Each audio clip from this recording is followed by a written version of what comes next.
All right, let's go to Caroline in Dallas, Texas. Caroline, what's going on? Is it Caroline Hey, or Don, how are Carolyn? you? Carolyn? It's Carolyn. I Yes, sir. screwed it up. Sorry. All right, That's Carolyn. okay. Everyone does. Hey, so what's going on? How are you? I'm good. Awesome. So how can I My help? question is, there's tons of layers to it, but my main question is, I have a young adult son who recently moved out. I think he's rebelling.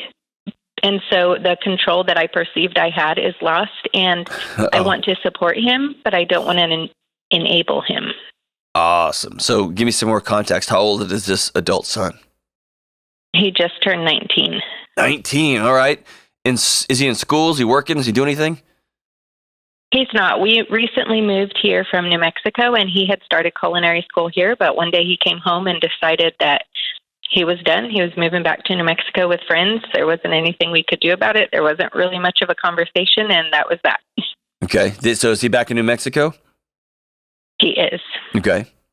Have you been able to breathe yet? Some days.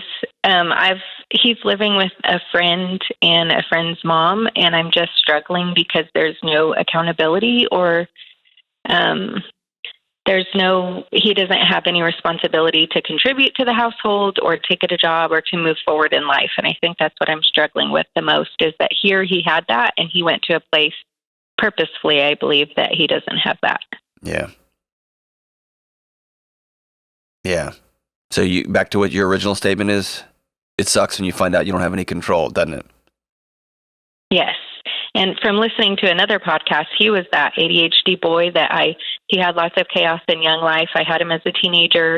I had another partner, didn't work out, but he was really close to. And then I have the husband who I have now, who's wonderful, but he was 4 and had lots before that. And so we tried all the things that you mentioned, taking things away, doing all these things. But I think the connection wasn't there, and I didn't realize that until it was too late. So here's what I want to challenge you with. Never say the words too late with your son, okay? Okay. Right now you're in a season, and he's 19, he's going to flex, and so be it. If he would be willing to one day meet you in Lubbock somewhere, or meet you out in Portales or Clovis somewhere, and y'all have dinner and just say, hey, you're a grown adult guy, and I love you, and you're going to do what you're going to do. I want you to know you always got a place at our house. And I'm not going to give you money, but I love you. And I wish you the absolute best. And I want him to have that connection with you. And this is going to sound ridiculous and silly, but I'm hearing more and more and more the value of this as people write in from all across the country. And I've had this experience in my own life. I want you to begin writing him letters. And here's why. You may have heard me say this before.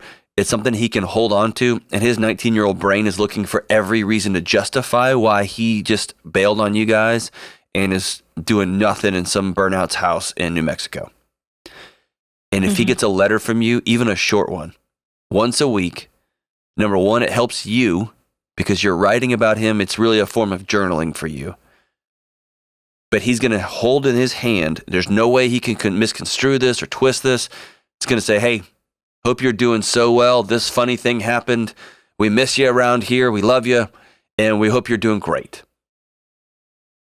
No, you should be doing none of that. Because he knows that stuff, right? And he's not going to do it. And you harping on him isn't going to help. If he chooses to ever come back with you, of course, you're going to have boundaries there. He's going to be held accountable and all that kind of stuff. My guess is there's going to come a moment when he calls you for money. And instead of giving him money, I want you to get him a plane ticket home and give him a bed to sleep in. And then y'all can begin to reconnect there. But okay. But I wouldn't what send him about, money. like, he's resenting us for things that he says are, the person he's living with has very different views than us, obviously. And so he's resenting us and speaking those things, but we're also like paying his insurance, and we've told him that that's ending because now he's grown up and moved out. And so, but I've not ever been good at holding to that. Like when the deadline came, I would say, well, you can do this instead, or I'll extend it for this, or, you know what I mean? But I know I've got to hold them accountable, but I know that that's going to put more distance between us because he's going to be mad that I'm not just letting him drive around with my car with my insurance. Right. Does he have your car? Well, he has a truck that we bought for him, but it's in our name, and then his insurance is on our policy. So what I would do is let him know, hey, I'm going to sell you the truck. And even if y'all choose to sell it for $500, right? Well below, but he needs to have some skin in that game. Say it's in our name. We got to get it off our name. Or you can say, hey, we bought this for you. This is yours. We're going to sell it to you for $1 so that we can change the title over. And he's got to do that, or you're going to file stolen truck charges in 60 days. And then you're going to get off your insurance. And I'd give him a landing page, right? I mean, a landing space. Don't just say, I'm cutting it off tomorrow. But you can tell him, in 30 days and 60 days, you're going to be on your own there.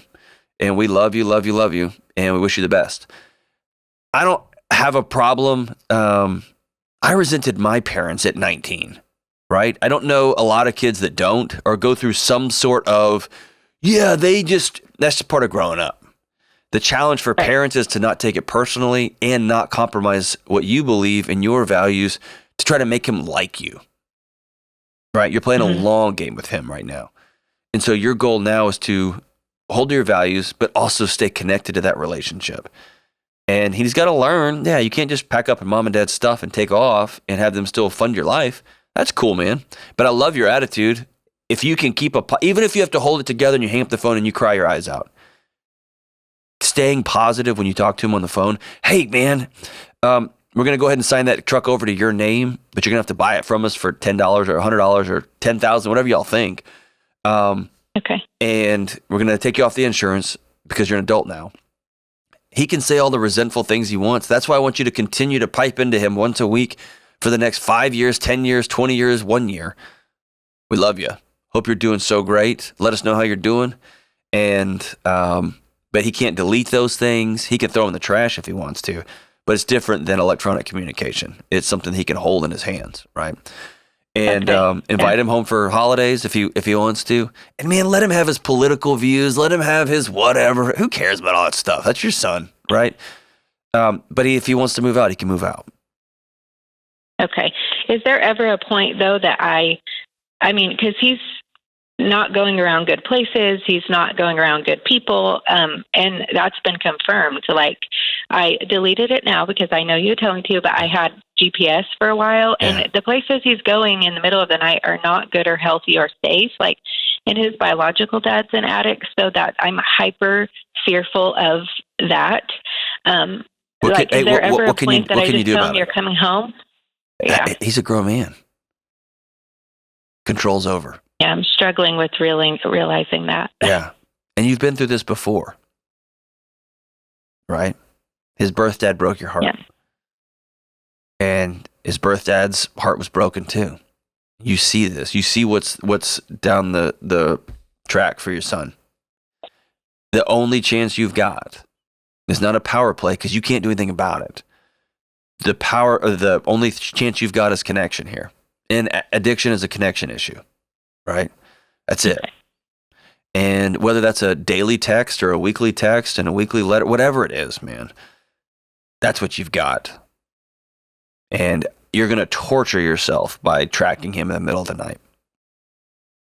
Absolutely torture yourself. And you're not going to do any better for him.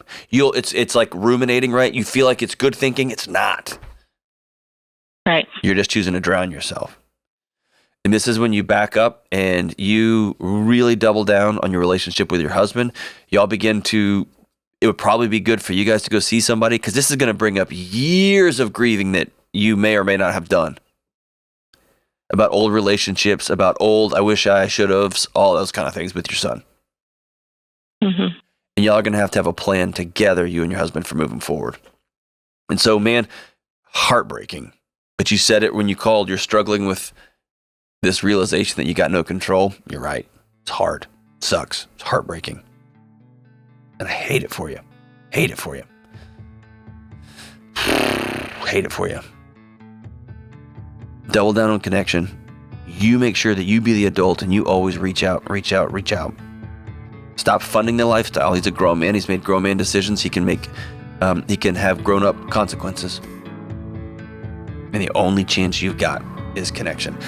You know what? I I said maybe. You 100% should. You're going to struggle with guilt. You're going to struggle with, what did I do? It's going to impact your current relationship. I think it's really important for you to go find a local counselor there in Dallas, and both for you and your relationship, your marriage, and make sure y'all are connecting and you're healing as this goes on. It's going to be hard.